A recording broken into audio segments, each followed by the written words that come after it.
కాలింది. Side ఇట్లా సైడ్ల పండు చూస్తే మనం కనబడుతుంది కాలింది అన్నది. ఇప్పుడు మనం పండు మిరపకాయల కారం ఇప్పుడు వేయద్దు. దీన్ని ఒకసారి మలిసి ఇట్లా ఉల్టా పల్టా వేసి కాలుతాం కదా. ఇప్పుడు కాలిన తర్వాత ఇంత సిక్కేద్దాం మళ్ళీ. ఇప్పుడు మనం దీనికి వేసినామనుకో దీన్ని బోర్లేసేసరికి ఆ పెంకకి అంటుకుంటుంది కారం.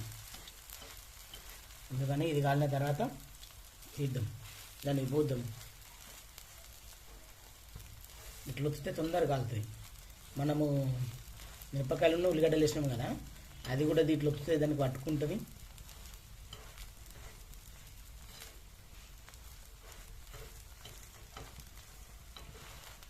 మా వీడియోలు ఎట్లున్నాయో ఒకసారి కామెంట్ చేస్తలేరు ఎవ్వరు.